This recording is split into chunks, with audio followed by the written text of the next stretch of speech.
pagi anak-anak kami semua. Salam sehat, semoga kalian sehat-sehat semua. Jangan lupa selalu jalankan protokol kesehatan untuk menghindari kita dari COVID-19.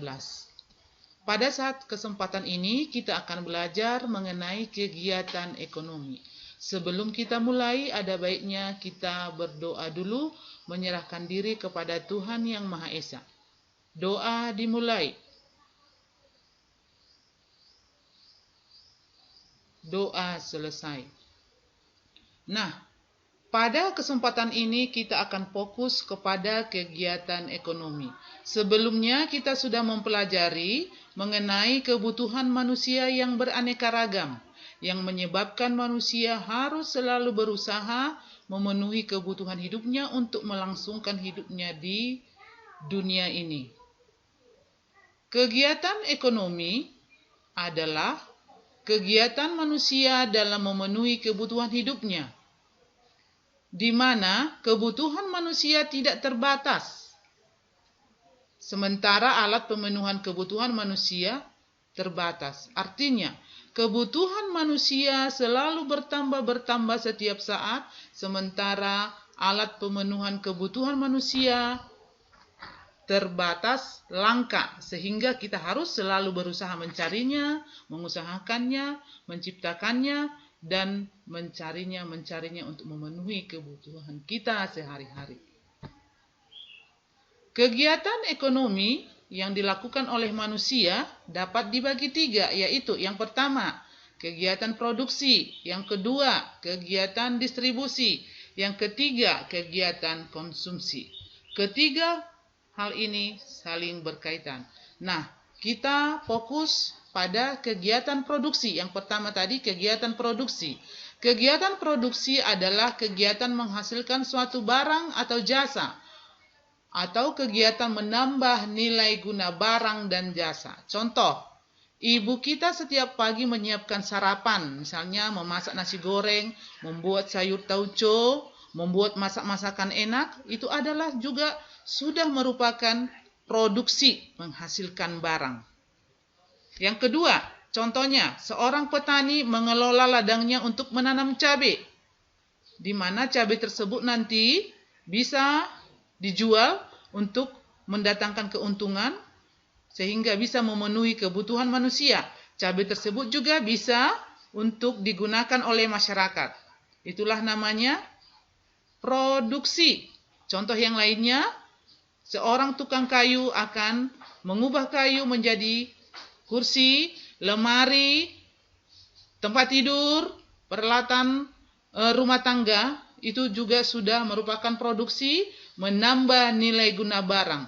Kayunya dulu tidak berguna, setelah menjadi kursi, lemari, dan tempat tidur sudah lebih berguna. Itu contohnya. Yang selanjutnya, faktor-faktor produksi. Maksudnya adalah produksi tidak akan dapat berjalan.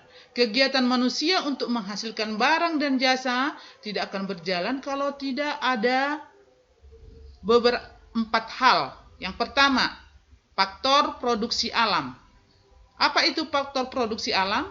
Adalah faktor produksi yang disediakan oleh alam sebagai bahan mentah atau bahan baku produksi, meliputi tanah, hutan, barang-barang tambang, air. Hutan contohnya itu adalah menghasilkan pohon-pohonan kayu untuk produksi untuk bahan mebel, ya. Kemudian alam, contohnya tanah digunakan untuk membangun gedung, mendirikan pabrik. Kemudian hutan, barang tambang contohnya biji emas, nikel, biji besi yang digunakan untuk bangunan. Kemudian air sangat perlu bagi kehidupan manusia. Itu semua disediakan alam. Itulah namanya faktor produksi alam. Yang kedua, faktor produksi tenaga kerja. Kalau tidak ada tenaga kerja, maka produksi tidak berjalan dengan lancar, karena tidak ada yang mengerjakannya. Jadi tenaga kerja adalah sumber daya manusia yang dapat digunakan kemampuannya untuk proses produksi. Ya, harus ada tenaga kerja manusianya yang mempunyai kemampuan atau skill. Faktor tenaga kerja dibedakan menjadi 3, yaitu tenaga kerja terdidik.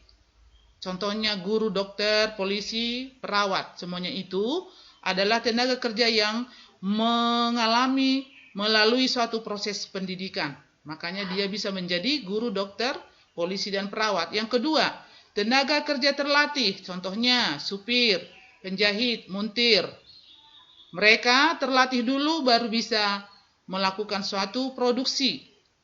Contohnya merakit kereta, harus memperbaiki kereta, itu ahlinya namanya montir. Dia sudah terlatih, walaupun dia tidak mengecap atau melalui suatu proses pendidikan, tapi dia sudah terlatih. Itu namanya tenaga kerja terlatih. Yang ketiga, tenaga kerja tidak terdidik dan tidak terlatih. Dia hanya mengandalkan, tenaga kerja ini hanya mengandalkan tenaga atau fisik. Contohnya tukang sapu, tukang sampah, dan kuli bangunan. Selanjutnya, yang ketiga, faktor-faktor produksi. Faktor produksi modal. Produksi tidak akan berjalan kalau tidak ada modal untuk memulai suatu usaha.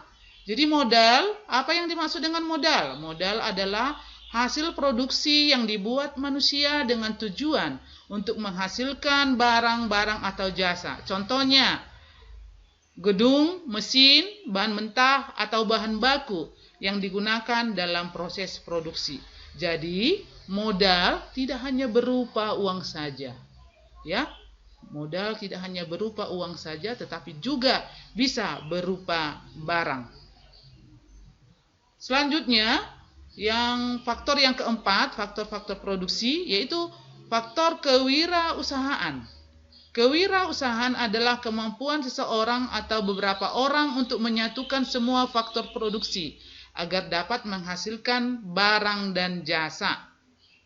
Kewirausahaan ini mencakup kemampuan seseorang. Jadi kalau produksi itu tidak bisa berjalan kalau tidak ada yang mengorganisir, mengarahkan, memimpin. Itulah namanya manajer. Itu adalah salah satu dari kewirausahaan. Itu faktor yang keempat. Jadi faktor-faktor produksi ada 4 tadi, harus kamu ingat ya. Selanjutnya, kegiatan ekonomi yang kedua. Tadi yang pertama produksi, kegiatan produksi. Sekarang yang kedua, kegiatan distribusi. Apa itu distribusi? Distribusi adalah kegiatan untuk menyalurkan barang dan jasa dari produsen ke konsumen. Ya, yang sudah diproduksi tadi harus kita sampaikan kepada konsumen supaya bisa dikonsumsi, supaya bisa digunakan.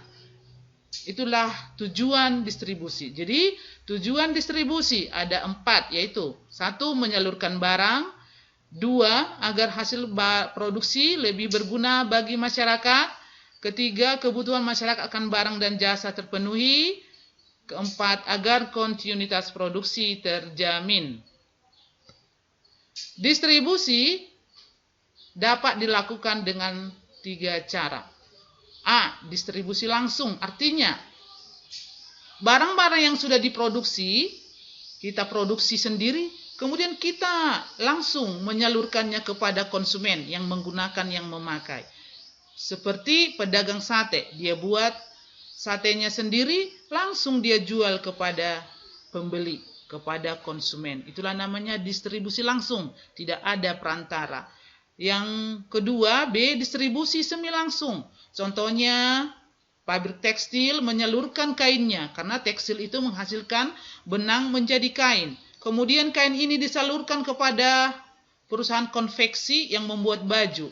Jadi ada perantaranya, tapi hanya perantara yang sederhana, tidak bersambung-sambung ya. Itulah namanya distribusi semi langsung. Yang ketiga, distribusi tidak langsung.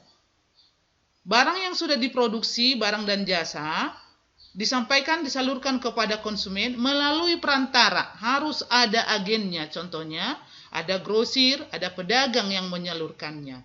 Seperti minuman Coca-Cola sampai kepada konsumen karena sudah ada agennya yang kita lihat, agen grosir yang ada di toko masing-masing di daerah kita. Yang selanjutnya, kegiatan yang ketiga, ya. kegiatan ekonomi yang ketiga, kegiatan konsumsi. Kegiatan konsumsi adalah kegiatan untuk menghabiskan, menggunakan setiap barang hasil produksi sekaligus maupun berangsur-angsur atau langsung habis maksudnya. Contohnya, ya, seorang siswa menggunakan HP, buku itu tidak sekaligus habis, berangsur-angsur. Tapi contoh yang kedua, seorang siswa mau makan bakso di kantin, itu adalah contoh dari kegiatan konsumsi yang langsung habis, ya, itu maksudnya. Jadi kegiatan konsumsi dapat dibagi tiga. Yang pertama, kegiatan ekonomi rumah tangga keluarga, artinya setiap rumah tangga, setiap keluarga pasti melakukan yang namanya konsumsi, menghabiskan, menggunakan, memakai. Ya, itu maksudnya. Yang kedua, kegiatan ekonomi rumah tangga perusahaan. Perusahaan, ya, yang ada di daerah kita, yang ada di Indonesia ini pasti membutuhkan barang-barang produksi untuk digunakan, dihabiskan, dipakai untuk menghasilkan produksi yang baru. Jadi mereka juga perusahaan juga melakukan yang namanya konsumsi. Yang ketiga, kegiatan ekonomi negara. Negara juga bertindak sebagai pelaku konsumsi. Ya, negara kita, negara Indonesia yang sangat kita cintai ini juga mengkonsumsi, menggunakan barang-barang seperti contohnya membangun istana negara, membangun jembatan, membangun rumah sakit, kan tentunya membutuhkan barang-barang atau jasa supaya bangunan itu bisa berdiri. Jadi negara juga bertindak sebagai pelaku konsumsi.